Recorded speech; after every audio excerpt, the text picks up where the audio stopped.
from what I heard just now, there is religions that have like a definite time where the end of time will come. And there is a religion, I think all the religion have those kind of faith, right? Is we all will have the the end of time, every religion. Some of the religion have their specific time, right, just now, and some of the religion doesn't have it, right? I mean, like in Islam, it's like this. So we don't know when, but it's very near, right? Okay, but I want to know in other religion, how was it? Is it like 100 years more or else? Okay. So your question to all the panel, is it? Except the.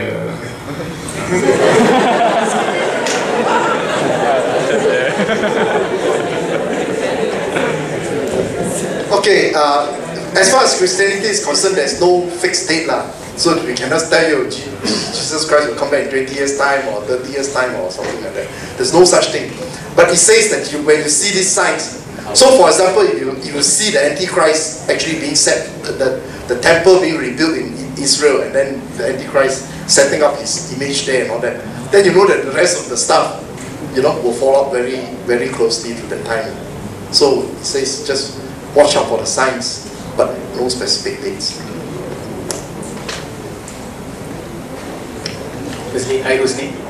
Long time no see. I used to come to print in his room. Still doing printing? Sorry? Still doing printing? Yeah. Long time friend. Okay, anyways, so good question. So like I mentioned, again, time in the material nature is cycling. So this nature will end, Kali Yuga will end in 432,000 years, that is its period. We have only passed through 5,000 or so of it. So the age will fully end, meaning there will be a real devastation only at the end of it. But one thing I would like to stress is that we must realize that this question is about, give me the signs, is it going to happen, when is it going to happen, how is it like, yeah, that are important in one sense to worry about the end of the creation. But bigger than all this, because according to the Vedic text, the end of creation, if you live up that long enough, you survive, of course we have reincarnation theory. So come up to that, even if you still exist in this material world, even after that, you come to a new age. But the whole goal of Vedic civilization is not about to maintain in here. Because above of all these earthquakes and tsunamis and all, there are 4 things which no one can escape. These are known as Janma, Jara, Mrityu and Vyadi.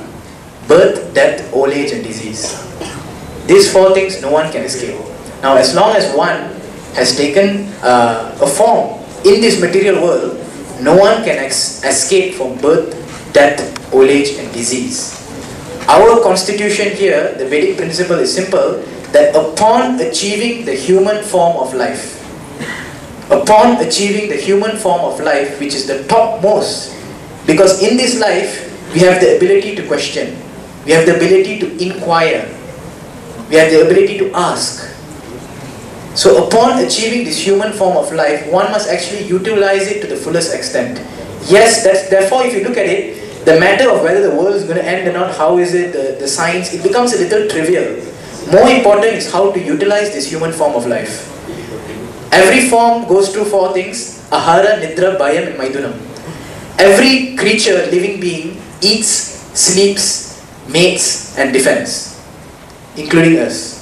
Scriptures mention that if we as humans do nothing better than learn how to eat better, learn how to sleep better, learn how to mate better and learn how to defend better, we are nothing but polished animals. Pasubir Naranam, that means human animal. But until and unless we come to a point of actually accepting or inquiring about the nature of ourselves, who we really are, who is God, and what is this relationship, until then this perfection of human form of life. Because if you look at it, we are not good in any of these 4 things. Animals are better than us in all these 4 things. Humans are meant to inquire. So ultimately that is the point. Thank you.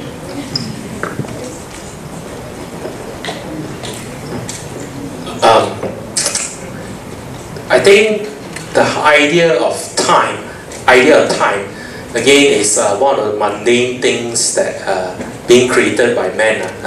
I think we can safely say that concept of time is universal.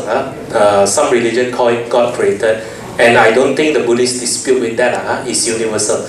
But I think the idea of time, what constitutes a day, what constitutes a month, what constitutes a year, is actually man-made. Can we all agree on that?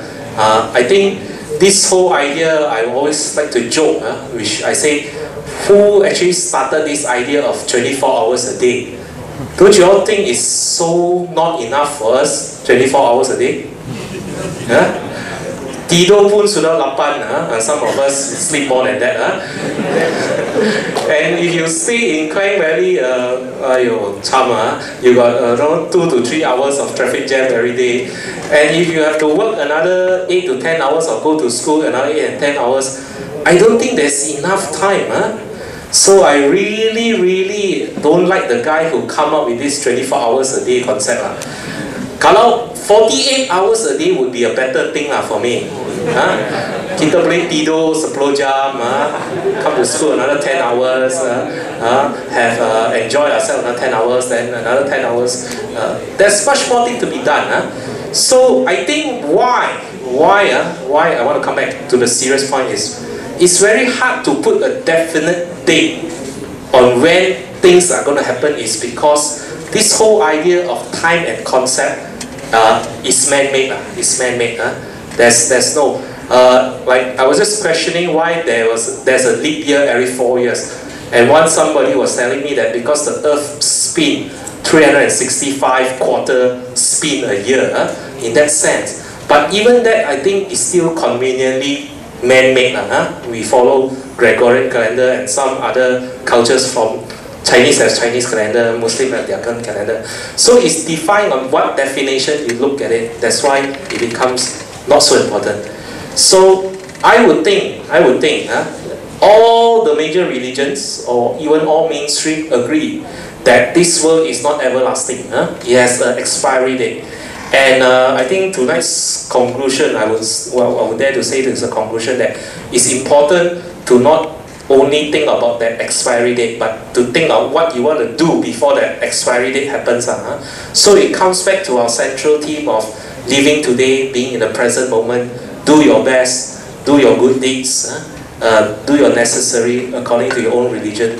And when that day comes, really comes, I think there's really no fear for any of us. So rather spend your time fearing for that day and so-called thinking what will happen on the day, why don't you invest the energy and the focus in today? So if you have not done any good deed lately, please go and do some. If you have not been kind to any of your friends, please be so.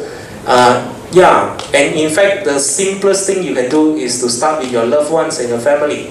And most of us take our families for granted. Especially you all who study here, far away, some are far away from families. How many of you ever call your parents, or call your brothers and sisters, or communicate with them often enough? So you have not done that, please go and do that. I think that's more important, and compared to when the day will end. Well, any more questions? Okay. Is there anyone? Okay. Can I ask first, Paula? I got 2 questions, alright. Wait, my name is Akram. Alright. Go with one. One.